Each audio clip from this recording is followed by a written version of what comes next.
Part 1: The Echo of Distant Stars. They say space is silent, but I swear it hums with secrets, especially when you're in my line of work. As I stood on the bridge of the Starstrider asterisk, a freighter so patched up it had forgotten its youth, I couldn't help but feel the universe was holding its breath.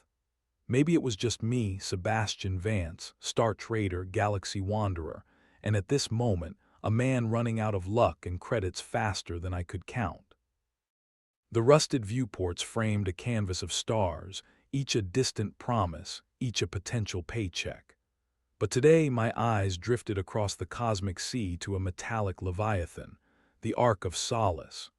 An orbital station from before the collapse, it hung amidst the debris of a long-forgotten conflict, its massive rings spinning like the galaxy's own clockwork.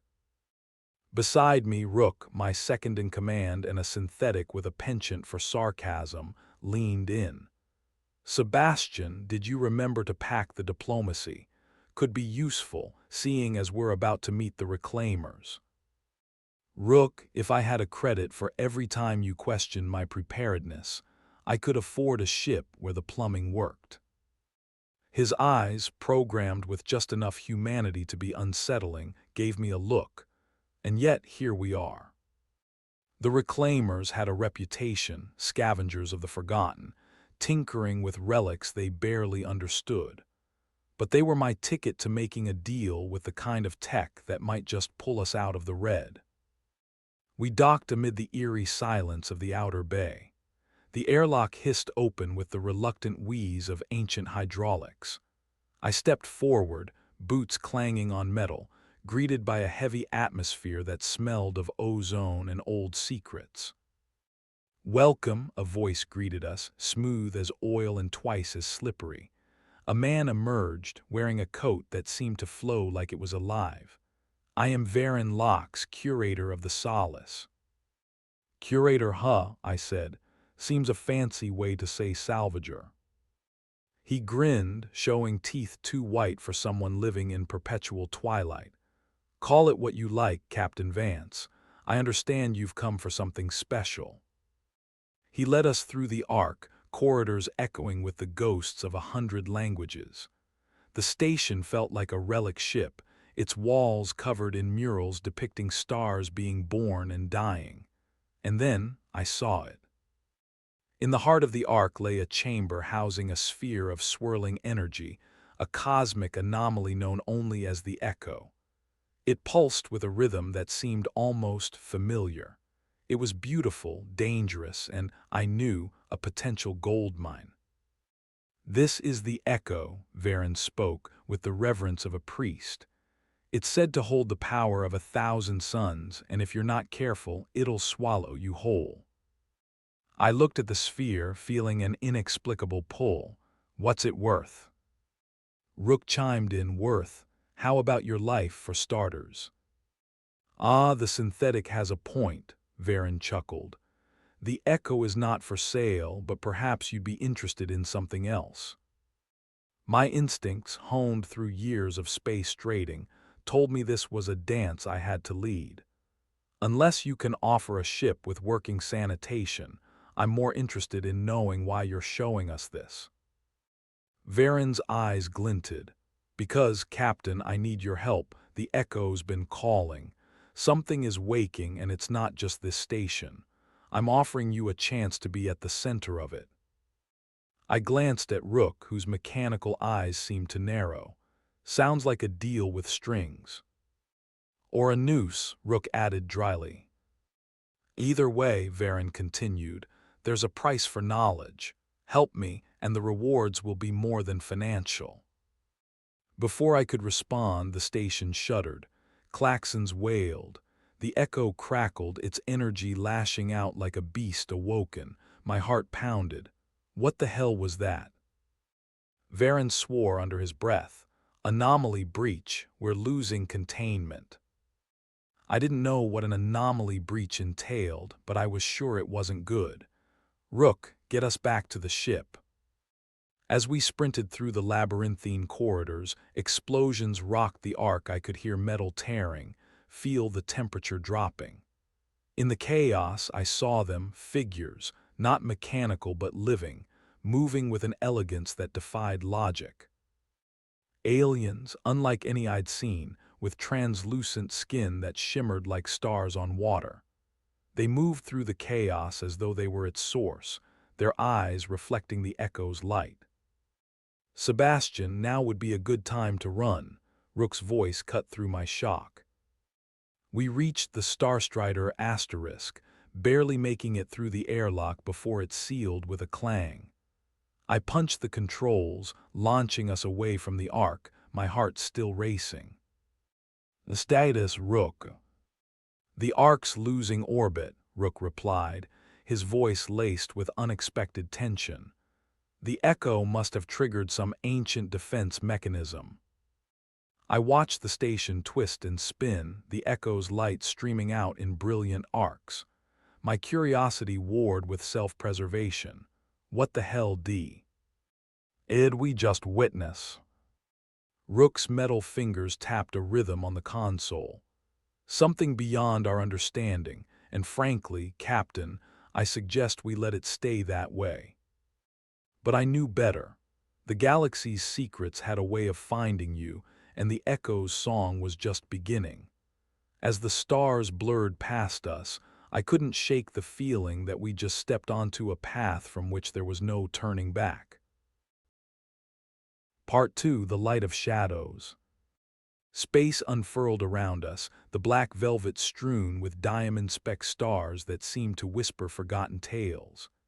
After the narrow escape from the Ark of Solace, my hands trembled involuntarily. The adrenaline was wearing off, leaving a hollow echo where certainty should have been.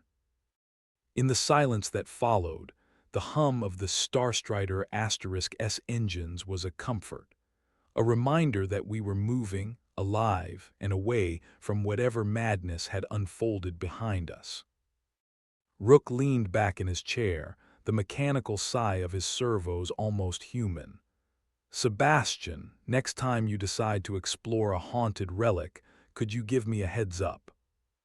I attempted a laugh, though it came out more as a bark. Where's your sense of adventure, Rook? Besides, I like to keep things spontaneous. He gave me a look only a synthetic could muster. I'm all for spontaneity, just not the kind that involves pissed-off cosmic entities. I couldn't argue with that.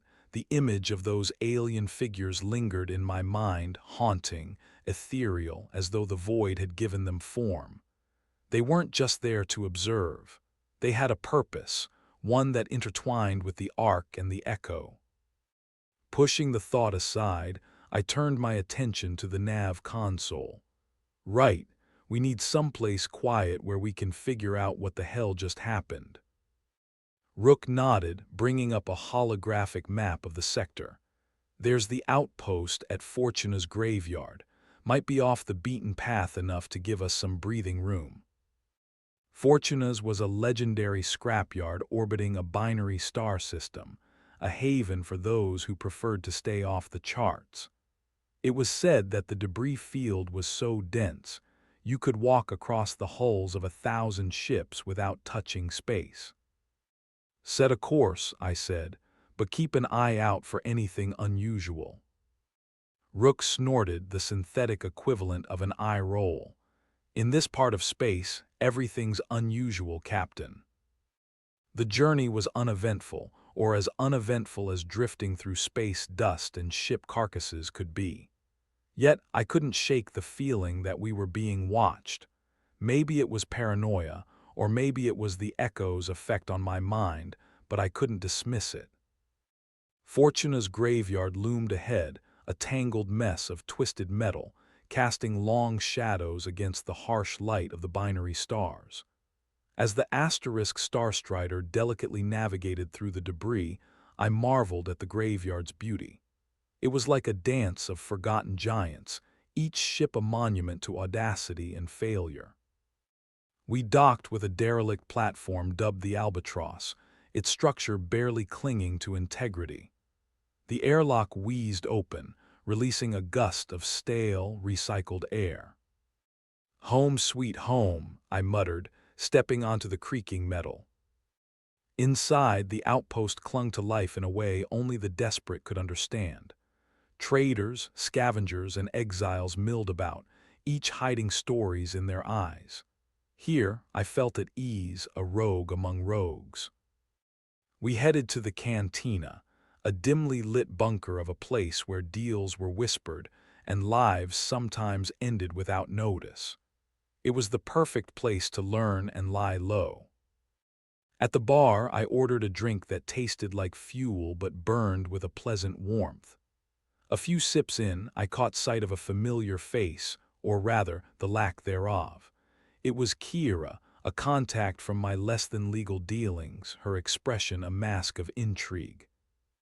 "Sebastian Vance," she purred, sliding into the seat next to me. "Heard you had some trouble up at the Ark." I raised an eyebrow. News travels fast. "In this place, it always does," she said, her eyes glinting like twin black holes. "I hear you ran into something peculiar." I shrugged. Peculiar's my middle name. Her laughter was like chimes in a storm. "Well, you might want to know that the anomaly you kicked isn't done yet. The echo's ripples are causing stirrings throughout the network. Folks are saying entire sectors are experiencing odd phenomena." I leaned in, lowering my voice. "What kind of phenomena?" Kira's gaze was steady. "Ships disappearing, others appearing where they shouldn't. Shadows moving like they're sentient. There's fear too, Sebastian, fear that whatever's woken won't go back to sleep." Her words hung in the air between us, dense with implication. The echo wasn't just a local problem. It was a storm whose winds reached far beyond the Ark. My mind raced. We needed more than just a place to hide. We needed allies, and fast. Someone who knew the cosmic language the echo spoke. "Thanks for the tip," I said, tossing a few credits her way. As I stood to leave, a thought occurred to me. "Say, Kira, ever heard of anything that looks like people but isn't?" She paused, eyes narrowing. "You're not talking about the usual gene-modded stuff, are you?" I shook my head. "No, something far older." Her silence was an answer enough, and I knew the conversation was over for now. As we made our way back to the ship, the feeling of being watched returned, stronger this time. Rook nudged me with his elbow, his voice low and conspiratorial. "There's a shadow following us, Sebastian." I turned just in time to catch a glimpse of movement or a trick of the light. But deep down, I knew the echo's reach was longer than we imagined, and whatever was following us was as real as the stars. The asterisk Starstrider hummed with life as we prepared to leave. I strapped in, my mind a whirl of plans and possibilities. The stakes had risen, and as the engines roared to life, I felt the weight of a galaxy's mystery pressing down on me. Somewhere in the distance, the echo pulsed, its call unwavering, and I was beginning to wonder if we were chasing it or if it was chasing us. Part 3: The Whispering Void. Emerging from the tangled embrace of Fortuna's graveyard felt like slipping out of a shadowy embrace and into the expanse of endless possibility. The Starstrider sailed through the quiet velvet of space, leaving behind the rusting carcasses of history and betrayal, but I couldn't shake the feeling that we were still being followed. The echo's reach, it seemed, was boundless. Rook's synthesized voice interrupted my brooding.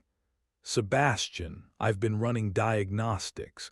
There's something odd in our telemetry logs." "Define odd, Rook." "Transmissions, a frequency just below the usual interference, almost musical in nature. It started right after we left the graveyard." I frowned, leaning over the console as lines of data scrolled past. The numbers danced like notes, and beneath them, a kind of melody hummed, hauntingly familiar, like the legacy of the echo itself. "It's not just static," I murmured, feeling a chill that had nothing to do with the ship's temperature. "It's a call." "Call or a trap," Rook countered, his skepticism palpable even in digital form. "Either way," I said, "we can't ignore it." Following the signal led us toward the fringes of explored space, a sector known as the Void's Edge. It was a realm of anomalies and shifting cosmic currents, where the laws of physics took a vacation and no one booked a return ticket. The kind of place adventurers like me were drawn to and sane people avoided. Approaching the anomaly felt like stepping into the maw of a slumbering beast. The space around us shimmered and twisted, warping the light of distant stars into an aurora of impossible colors. It was both beautiful and terrifying, like staring into the eyes of infinity. "Whatever's here," I said, feeling a growing sense of awe, "it's not part of any charted system."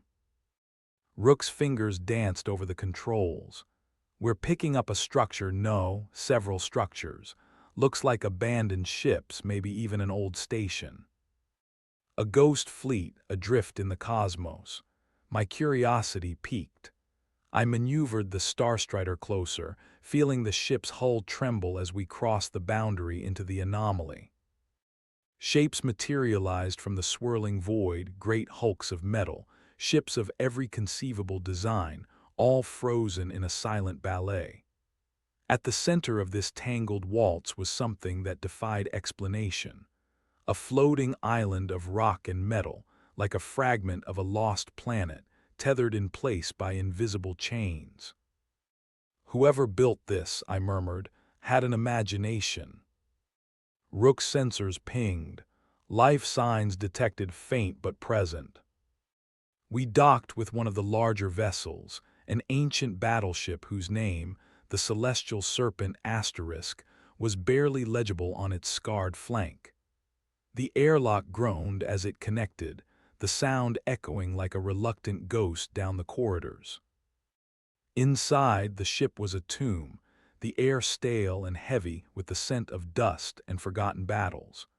Our footsteps rang hollow on the metal floor as we made our way through the dimly lit passages. "Whoever was here left in a hurry," Rook observed, gesturing to open crates and scattered equipment. "More like vanished," I replied, noting the eerily preserved state of the place. We reached the bridge, a cavernous chamber filled with consoles and displays that flickered intermittently with ghostly light. In the center, a single figure sat slumped in the command chair, a human skeleton dressed in the remnants of a uniform, an outstretched hand still gripping the armrest. My heart skipped a beat, not from fear, but a deep, inexplicable sense of recognition. "Rook, can you access the ship's logs?" He nodded, connecting to the network. The displays flared to life, replaying the ship's final moments. An incoming transmission, the echo of the same haunting melody we'd followed, then static. Words appeared on the screen, scrawled in a hasty script. "The key lies in the heart of shadows. Beware the whispering void."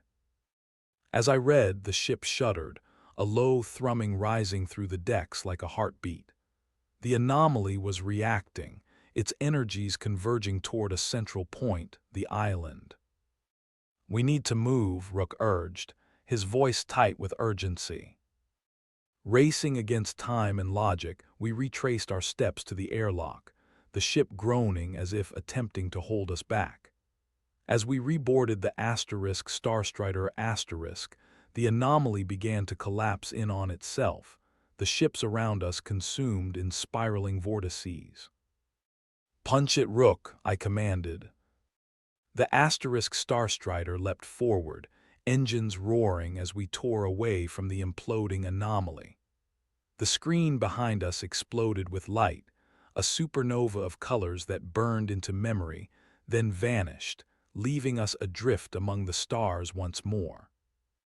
In the silence that followed, I released a breath I hadn't realized I was holding. What the hell was that? Rook exhaled, a rare show of mechanical relief. A message, an invitation, The echo's reach is deeper than we thought. I nodded, feeling the weight of the mystery settle over us like a shroud. Whatever the echo was, it was alive, and it had a plan, one that involved us in ways I couldn't yet understand. As the stars shifted around us, I couldn't shake the feeling that we were no longer just explorers of the void, but players in a cosmic symphony that resonated with shadows and whispers. The melody of the echo lingered, guiding us toward a destiny I could feel in my bones but couldn't yet decipher. Somewhere out beyond the horizon, the heart of shadows awaited, and with it, the answer to a question we hadn't even known to ask. Part 4: The Heart of Shadows. The vastness of space stretched before us as the asterisk Starstrider cruised through the abyss, each star a pinprick of light in the endless canvas of night. The remnants of the anomaly's musical melody lingered in my mind, a siren song echoing from the depths of space. It called to something primal in me, whispering secrets that tickled the edge of understanding. "I don't suppose you have a map to this Heart of Shadows, do you, Rook?" I asked, half joking, half hoping.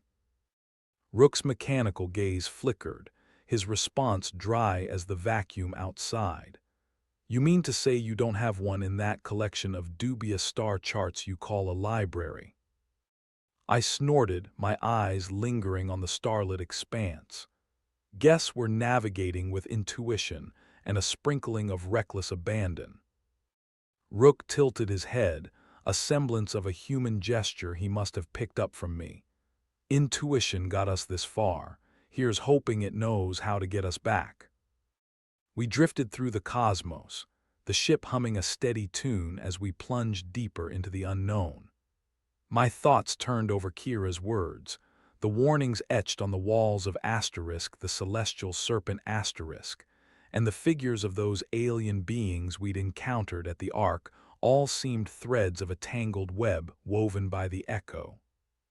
Suddenly, Rook's console flashed a warning. "Incoming transmission. It's weak, riding on the edge of the spectrum." "Put it through," I said, leaning forward. The screen flickered, resolving into static, then a face, humanoid but unmistakably alien, with skin that shimmered like opal under a pale sun. Its eyes, deep and expressive, fixed on me. A voice, melodic and heavy with intent, filled the cabin. "Traveler of the stars, seeker of the echo, you approach the heart of shadows. Beware, for within lies the weight of ages and the power to change all that you know." The transmission cut off abruptly, leaving a void deeper than space itself. "What do you make of that?" I asked Rook, my heart pounding. He processed as only he could. An invitation, a warning, or both. Either way, I suggest we proceed with every conceivable caution. "Right," I nodded, adjusting the ship's trajectory toward the coordinates the transmission had silently provided. A point in space where the stars seemed to cluster, whispering secrets to one another. As we approached the designated coordinates, space began to warp. The stars twisted, bending around a singularity that pulsed with an eerie luminosity. It was as if the universe itself was holding its breath. We breached the event horizon of the Heart of Shadows and found ourselves in a realm where reality unraveled. The Starstrider drifted through a void where light danced like ghosts, colors bleeding into one another in a symphony of chaos. In the distance, something loomed, an ancient construct, a massive ring that spun in silence, its surface inscribed with symbols that seemed to shift and shimmer like liquid metal. This was it, the Heart of Shadows, the place that had haunted our journey. We docked with the structure, the airlock opening to reveal a corridor bathed in a silvery glow. As I stepped inside, a sensation washed over me, not unlike déjà vu but deeper, as if my soul recognized a place my body had never been. "Stay alert, Rook," I cautioned. "We don't know what's waiting." He nodded, scanning our surroundings with a precision that put my instincts to shame. The interior was vast, echoing our footsteps as we moved deeper into the core. Strange glyphs adorned the walls, pulsating with an energy that resonated in my bones. I felt a connection, one I couldn't explain, like I was walking through the pages of a forgotten history written in the stars. Our path led us to a central chamber, an expansive hall dominated by a massive obelisk that hummed with power. It was both beautiful and terrifying, the embodiment of the Echo's mystery. And there, standing before the obelisk, were the figures. The aliens from the Ark. They acknowledged us with a silent nod, their presence both a comfort and a conundrum. "We must learn," I said aloud, though to whom I wasn't sure. "This is why we're here." Rook's eyes flickered, his voice a low murmur. "To understand the Echo is to understand the universe." I stepped forward, feeling the vibrations of the obelisk pulse in harmony with my heartbeat. As I touched its surface, a cascade of visions engulfed me, stars being born, civilizations rising and falling, the very fabric of time stretching and contracting like breath. Knowledge flowed through me, an unending stream of clarity and chaos. And within it, I found answers masked as questions, hints of a cosmic tapestry beyond my imagination. When I finally pulled away, gasping for air, I realized the truth. The Echo was not a force to be wielded but a symphony to be understood, a connection to everything and nothing all at once. The aliens watched, their expressions serene. They had been guardians of this knowledge, waiting for those who would listen. I turned to Rook, my voice trembling with the weight of revelation. "The Echo, it's a beacon, a guide, not just for us but for anyone willing to seek."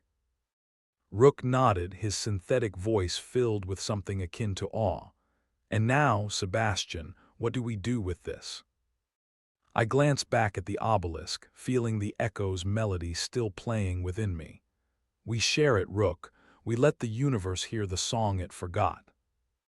With newfound purpose, we returned to the Starstrider asterisk, leaving the heart of shadows behind yet taking its essence with us. As we set course for the stars, I knew the journey was just beginning, and the galaxy's secrets were waiting to be discovered, one note at a time.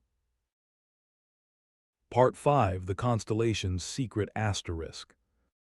Emerging from the heart of shadows felt like climbing from the depths of a dream, where the echoes of ancient truths whispered in the silence.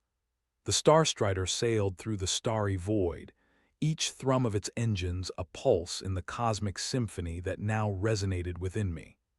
The knowledge we'd gathered was not just a treasure but a burden, the kind that weighed heavy with potential and peril.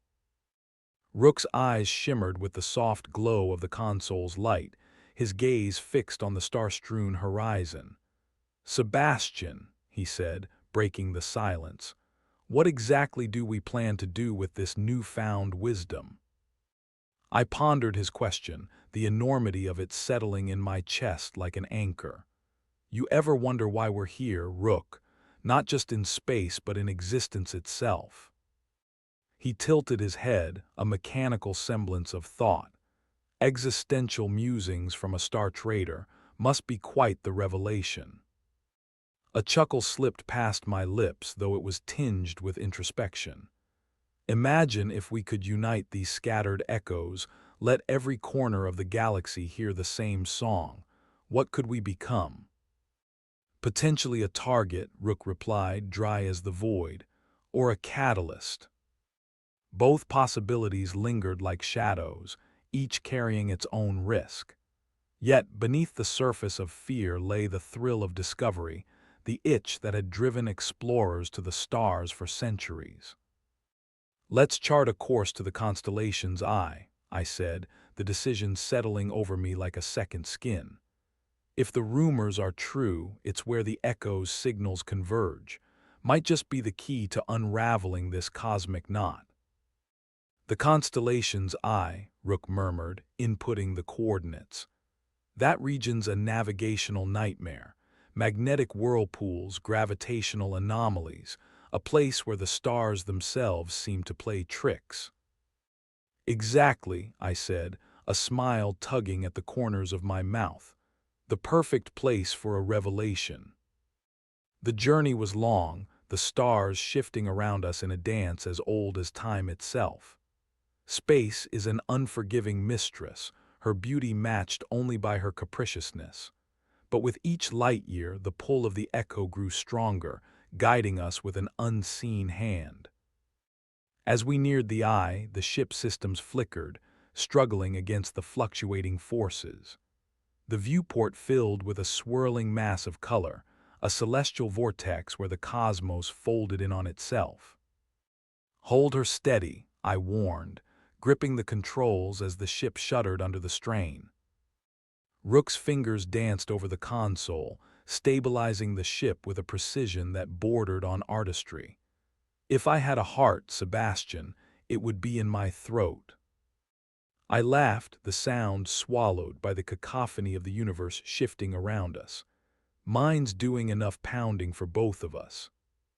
We breached the threshold of the constellation's eye, emerging into a realm that defied comprehension. The space around us was crystalline, filled with refracted light that cast rainbows in every direction. At the center, a massive structure loomed, its surface a mosaic of reflective panels that pulsed with rhythmic energy.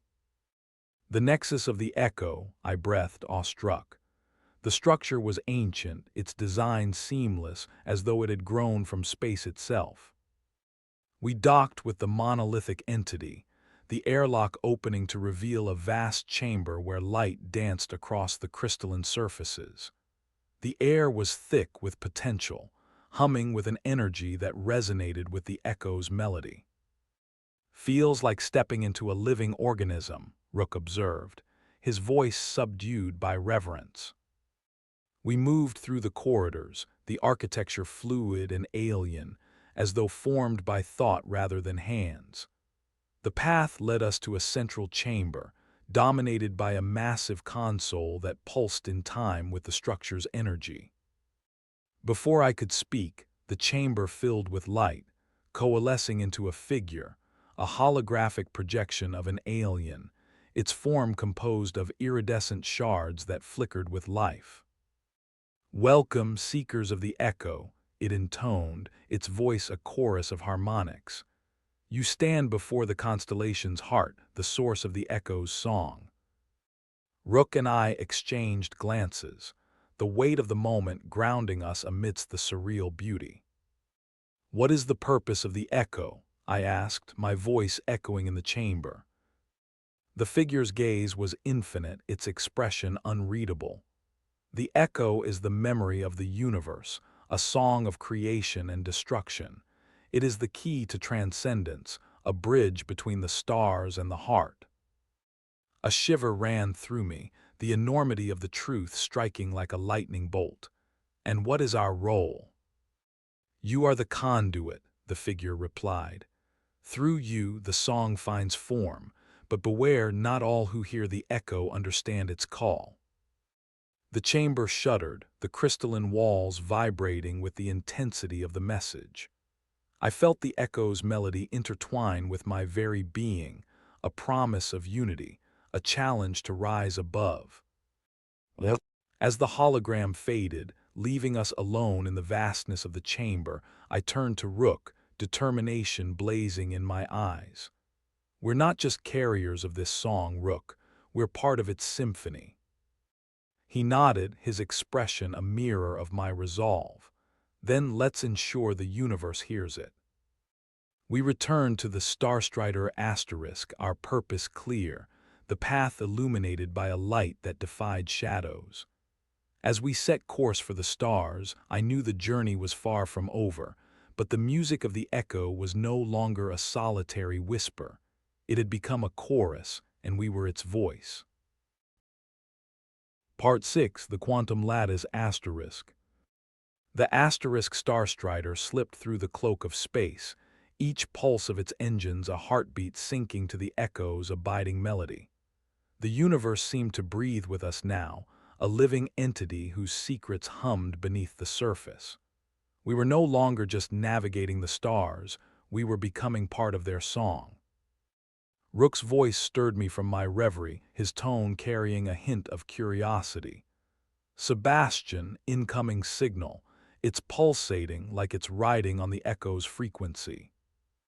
I leaned in, intrigued. "Put it through." Static crackled, then resolved into a voice, urgent, insistent, with edges that suggested desperation. "This is Captain Myra Valen of the celestial venture Asterisk. We need assistance. Our coordinates are embedded in this message. The echo, it's unstable." Those last words sent a ripple through my consciousness. The echo had felt like a guide, a steady presence. An unstable echo could mean disaster on a cosmic scale. "Set course," I commanded, my instincts thrumming with urgency. "We can't afford to let this spiral out of control."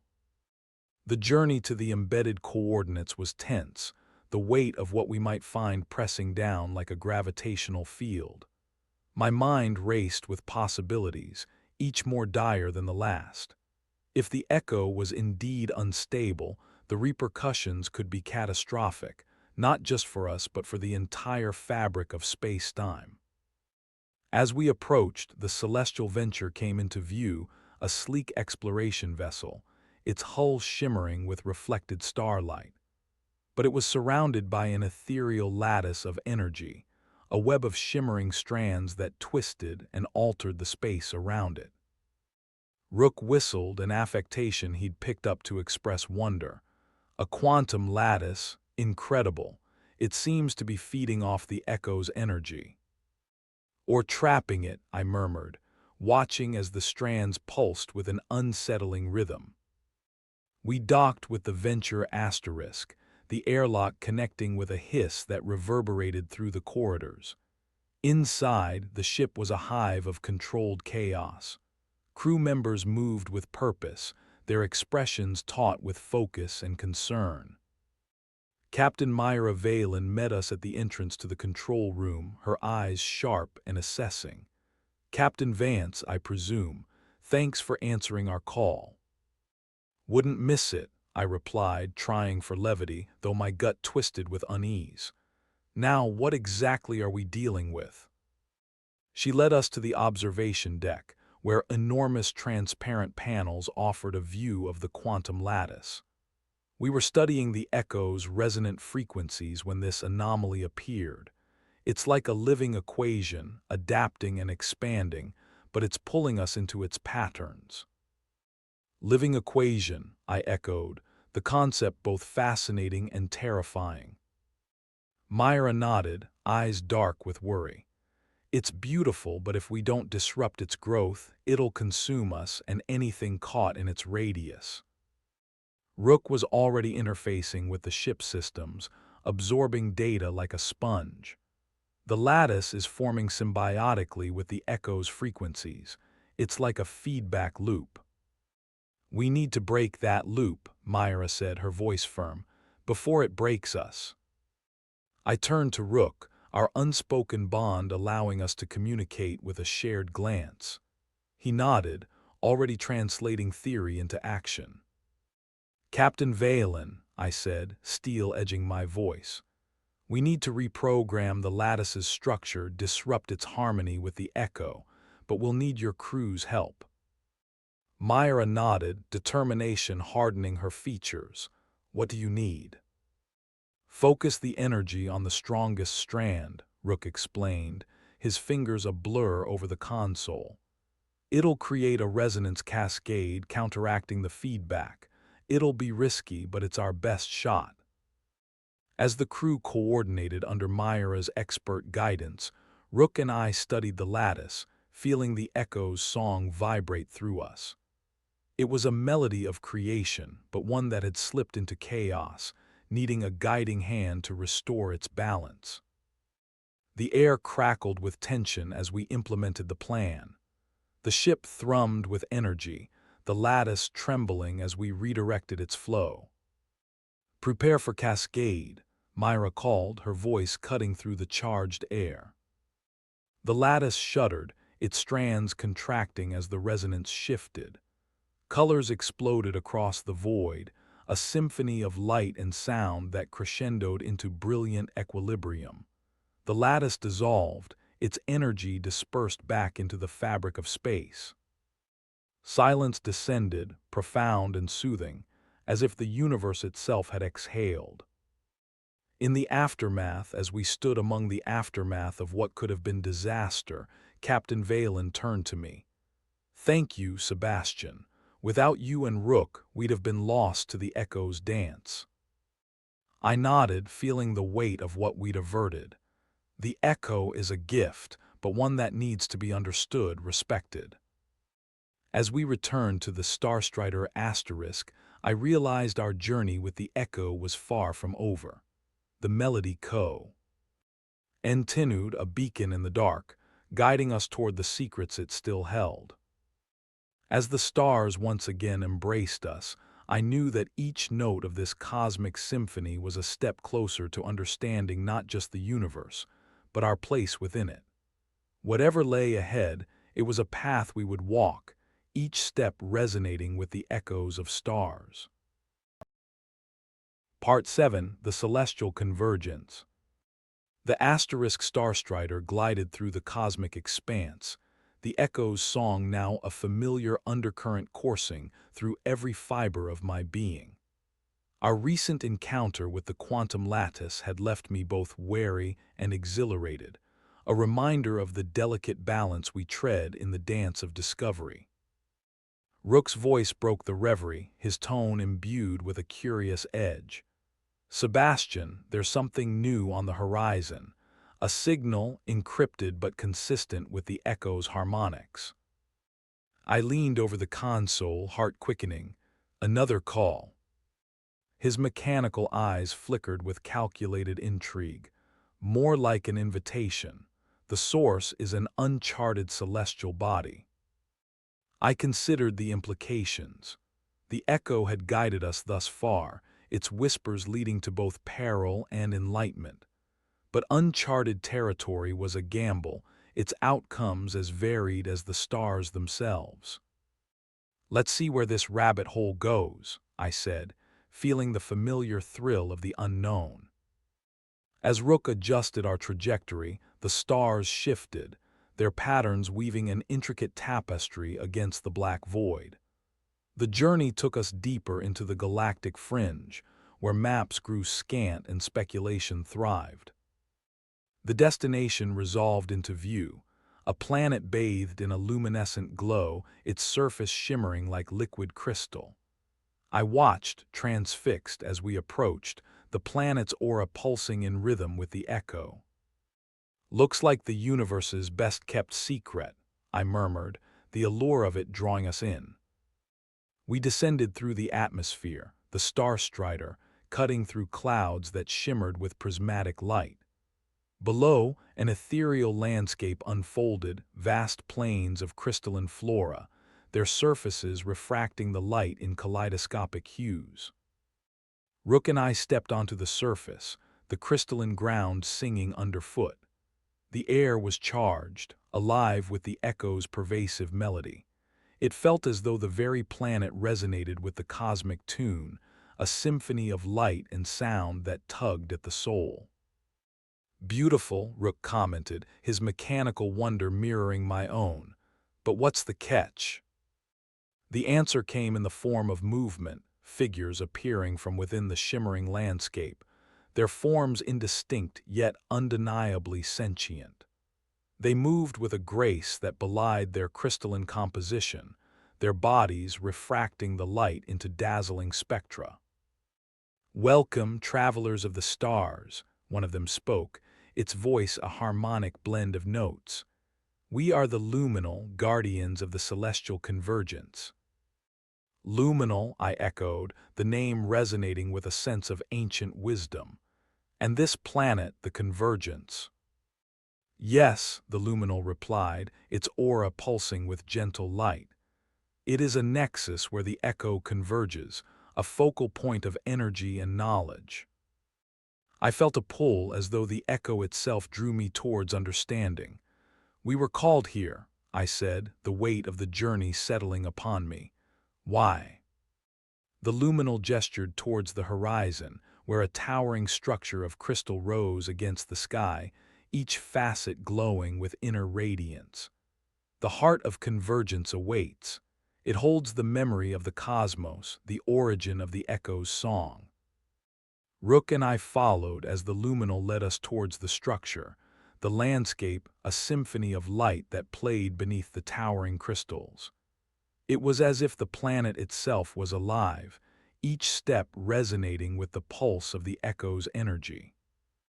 As we entered the heart of convergence, the chamber unfolded into a cathedral of crystal and light. The air thrummed with potential, the echo's melody reaching a crescendo that filled every corner of existence. In the center, a colossal crystal shard floated, its surface etched with symbols that shimmered with life. The luminal surrounded it, their presence a living tapestry of light and sound. "It is here that the echo's story begins," the luminal intoned, their voices merging into a harmonious chorus. "The ancient song that binds the universe, a bridge between time and space." I stepped forward, the shard's energy resonating with my own. As I reached out, a cascade of visions flooded my mind: the birth of stars, the weaving of galaxies, the echo a constant symphony that threaded through creation itself. Knowledge unfurled, a tapestry of understanding that stretched beyond comprehension. The echo was not just a song but a foundation, a cosmic narrative that connected all of existence. As the visions faded, leaving me breathless and enlightened, the luminal's light dimmed, their presence a gentle reassurance. "You are now part of the echo's legacy," they said, their forms shimmering like fading stars. "Guard it well, for it is a gift and a responsibility." As Rook and I left the heart of convergence, I felt a profound sense of purpose, the echo's melody a guide and a challenge.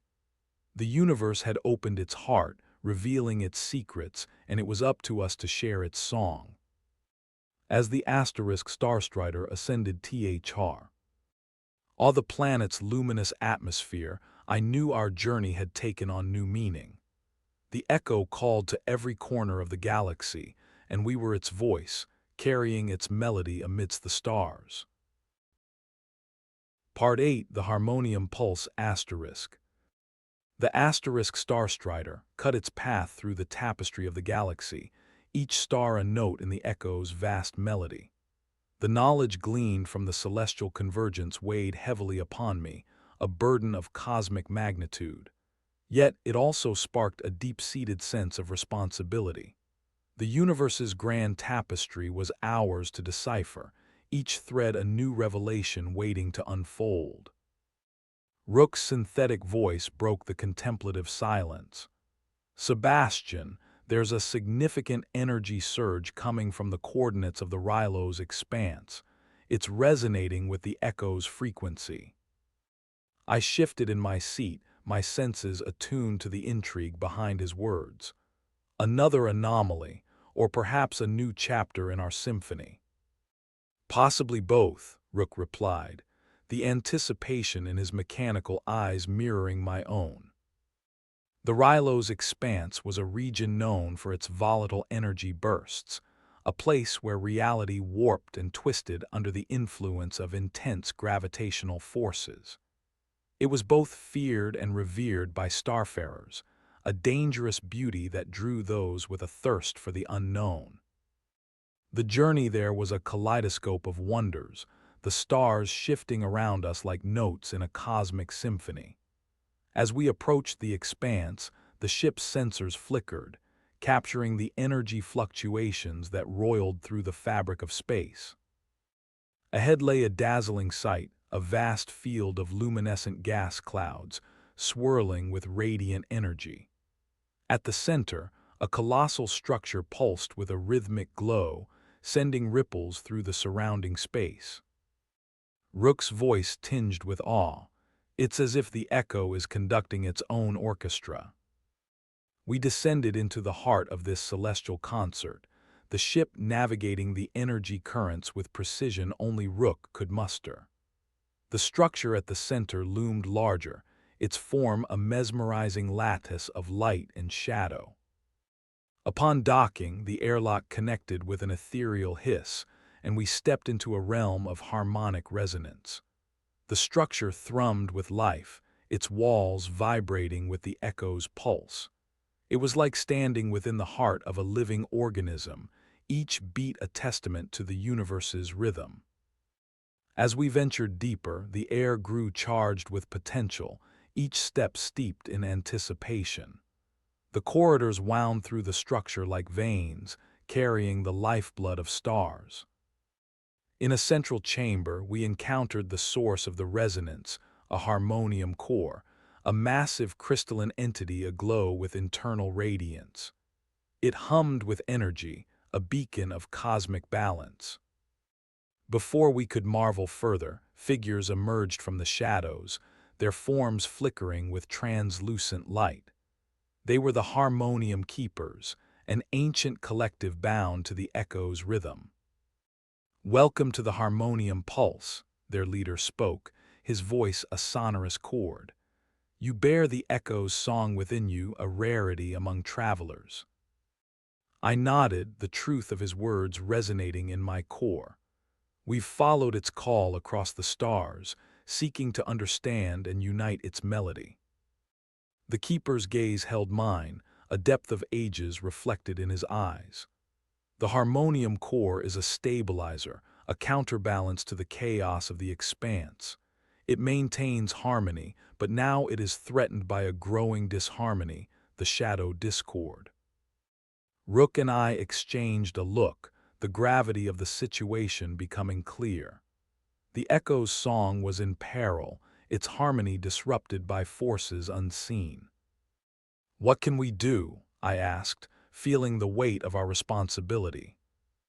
"The discord feeds on imbalance," the keeper explained.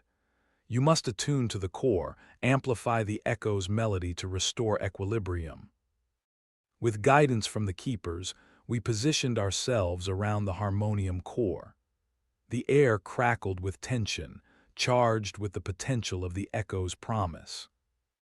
Closing my eyes, I allowed the echo's melody to flow through me, a conduit of cosmic energy. The core responded, its radiance intensifying, casting the chamber in a brilliant glow. The discord's presence became palpable, a chaotic undertone that threatened to overwhelm the harmony. Together, Rook and I focused, channeling the echo's song into a powerful crescendo. The chamber vibrated with the effort, the core pulsating with each swell of energy.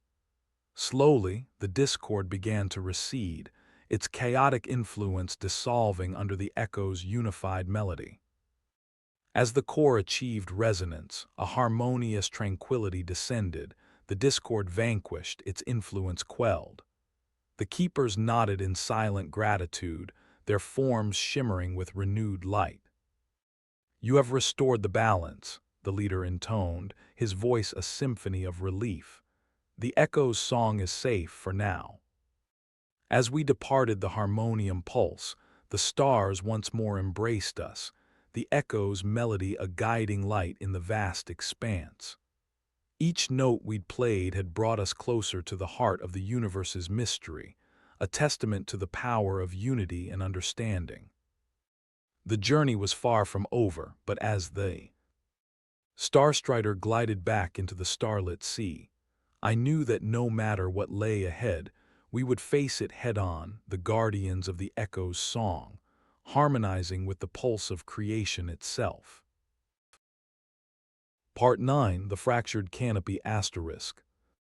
Our return to the tranquility of open space was short-lived, the lull before another storm. The Starstrider had become more than just a vessel. It was a conduit of the echo's melody, each journey adding depth to the song now woven into the very fabric of who we were. Yet, As much as the universe seemed to harmonize with us, it was clear our voyage was still far from its crescendo. Rook's voice carried a note of urgency as he interrupted my thoughts. Sebastian, I've detected a new phenomenon. It's an unknown signal, not of echo origin but definitely not natural. Coordinates, I asked, feeling the familiar pull of curiosity that had become my constant companion.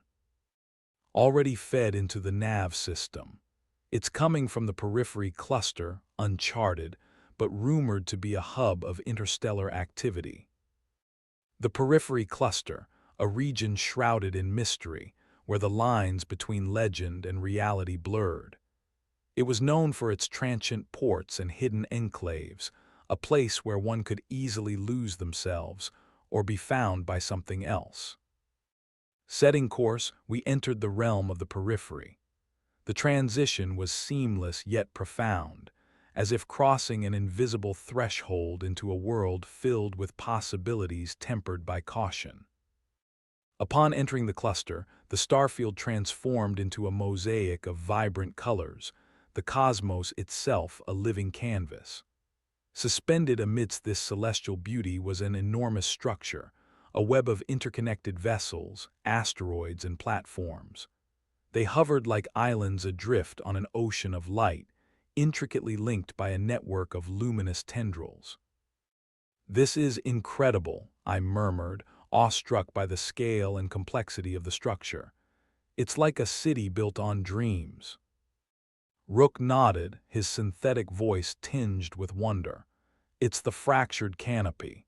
Records indicate it's a sanctuary for those who seek the fringes of the galaxy." We maneuvered through the sprawling assemblage, eventually docking at a central hub that thrummed with activity and life. As we disembarked, the atmosphere vibrated with energy and sound, a cacophony of languages and dialects echoing through the air. The inhabitants were as diverse as the galaxies themselves, traders, wanderers, and those who had simply lost their way. Among them I spotted someone unexpected, Kira, the enigmatic informant from Fortuna's graveyard. "Captain Vance," she greeted, her smile as sly as ever. "Didn't expect to see you here." "Likewise," I replied, curiosity piqued. "What brings you to the canopy?" Kira's eyes glinted with mischief. "I've got my ear to the ground. Rumor has it the canopy's current anomaly might interest you." Rook and I exchanged a glance. Anomaly, a word that seemed to define our existence these days. "Spill it," I urged, the prospect of the unknown thrumming through my veins. Kira lowered her voice, her tone conspiratorial. "There's talk of an artifact discovered within the canopy, something linked to the echo's resonance, but from an entirely different origin." The prospect was tantalizing. Another piece of the puzzle, another note in the echo's symphonic mystery. Where can we find it? She gestured towards a sprawling network of conduits woven through the heart of the structure. "The central repository, but you'll need more than just a map. The artifact, guarded by a sect that believes it, holds the key to transcendence." "Of course it is," I muttered, the challenge rekindling my adventurous spirit. Rook's mechanical eyes met mine, his expression wry. "Looks like we're about to disrupt another belief system." We made our way through the labyrinthine corridors of the canopy, the path twisting and turning in a kaleidoscope of light and shadow. At the heart of the structure, a chamber pulsated with energy, guarded by figures draped in robes that shimmered like the stars themselves. The sect's leader stepped forward, his gaze piercing. "You seek the artifact. Why?" "To understand," I replied, meeting his gaze with equal resolve. "The echo's song resonates through us, and we believe this artifact is part of that same melody." He studied us, weighing our words against the silence. Then he nodded, a slow acknowledgement of shared purpose. "Very well, but know this: the artifact is a touchstone. It amplifies the echo's voice but also its silence. We stepped forward, the artifact revealed. It was a crystalline shard, much like the harmonium core, but smaller, more refined. Its surface shimmered with latent energy, a silent promise of power. As I reached out, the shard responded, its resonance a harmonious chord that merged with the echo's melody within me. Visions unfurled, a tapestry of worlds touched by the echo, each note a thread in the grand design of the cosmos. The sect members watched, their expressions a mixture of reverence and curiosity. The artifact sang a song of unity, of connection across the stars, and I realized it was not just a key but a bridge. With newfound insight, we departed the chamber, leaving the sect to their vigil. The journey back to the Starstrider was filled with reflection, the artifact's resonance a guiding light in the depths of the cosmic mystery. As the ship ascended through the vibrant haze of the periphery cluster, I felt the echo's song evolve, each note a reminder of the universe's infinite possibilities. The journey continued, a symphony of stars and shadows, and with each step, we moved closer to the heart of creation's melody. Part 10: The Luminiferous Divide.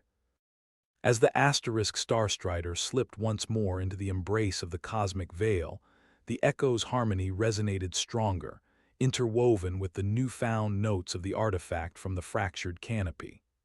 Each tone was a promise, a reminder that our journey through the tapestry of starlight was far from over.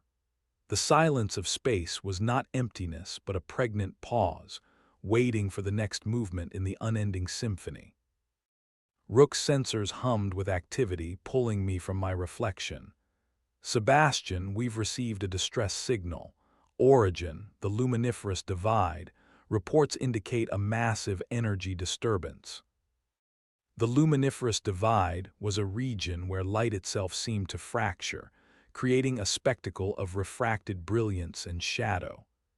It was a boundary as much metaphorical as it was physical, where the known and unknown danced in perpetual flux. I leaned forward, curiosity piqued. A distress signal from there means someone's in trouble or found something they weren't prepared for. Rook adjusted our course, the ship responding like an eager steed. It's an opportunity to test our expanded understanding of the echo. The divide loomed ahead, a curtain of luminescence painted across the cosmic arena. As we approached, the ship's instrumentation struggled to keep pace, overwhelmed by the intensity of light and energy. We breached the luminous barrier, slipping into a realm of kaleidoscopic brilliance. Light danced across the hull in waves, patterns shifting like living mosaics. At the heart of this dazzling chaos lay the source of the distress call, a research vessel, the Galactic Dawn, ensnared in a spiral of fractured light. Rook's voice was tense with focus. The vessel's caught in a photonic vortex, its engines unable to break free. The Galactic Dawn was a silhouette against the swirling maelstrom, its hull bathed in a radiant glow. The dance of light around it was mesmerizing, yet it held the promise of destruction. "Looks like they're in over their heads," I murmured, already calculating our approach. "Rook, run a scan. We need to find a way to stabilize them." As Rook analyzed the data, I maneuvered the Starstrider closer, the ship's hull vibrating with the intensity of the surrounding energy. The divide's light was not just visible but tactile, a symphony of photons that enveloped us. "We can use the echo's resonance," Rook concluded, his tone a mix of excitement and urgency. "If we channel the artifact's energy through the ship's systems, it might harmonize the vortex and allow the asterisk Galactic Dawn to regain control." It was a bold plan, the kind that courted disaster as much as it did success. But the echo had guided us thus far, and its song was one of unity and transformation. With a nod, I initiated the sequence, feeling the ship systems hum in response. The artifact glowed with an internal light, its resonance merging with the echo in a cascading symphony of sound and color. As the energy channeled through the Starstrider asterisk, the photonic vortex began to change. The chaotic dance of light shifted, patterns settling into harmony with the echo's melody. The galactic dawn shuddered within the vortex, its engines flaring anew as control was restored. The relief in the other ship's calm was palpable. "This is Captain Alara of the Galactic Dawn asterisk. Whoever you are, we owe you everything. We were trying to study the Divide's properties when we got caught." "Glad we could help, Captain," I replied, a smile tugging at my lips. "Consider it a symphonic rescue." Ilara's laugh was a welcome sound amidst the cosmic tumult. "Well, Maestro, we'll rendezvous at the Divide's edge. Drinks are on us." As the asterisk Galactic Dawn stabilized and began its journey to safer space, Rook and I exchanged a look of shared triumph. The echo's melody had once again guided us, its harmony turning chaos into order. We escorted the Galactic Dawn back through the Divide, the barrier parting before us like a curtain drawn aside for the final act. As the light dimmed to reveal the familiar starfield, I felt a deep sense of gratitude for the echo's song and the path it had laid before us. Back in the vastness of space, the journey continued. Each note of the echo was a promise, each step a testament to the mysteries we'd yet to unravel. The stars shimmered with the promise of discovery, their light a constant companion in the dance of creation's symphony. With the echo as our guide, we sailed onward, the universe a canvas and the Starstrider our brush. The journey was far from over, but I knew that whatever lay ahead, we would face it with courage and curiosity, each note harmonizing with the infinite melody of the cosmos.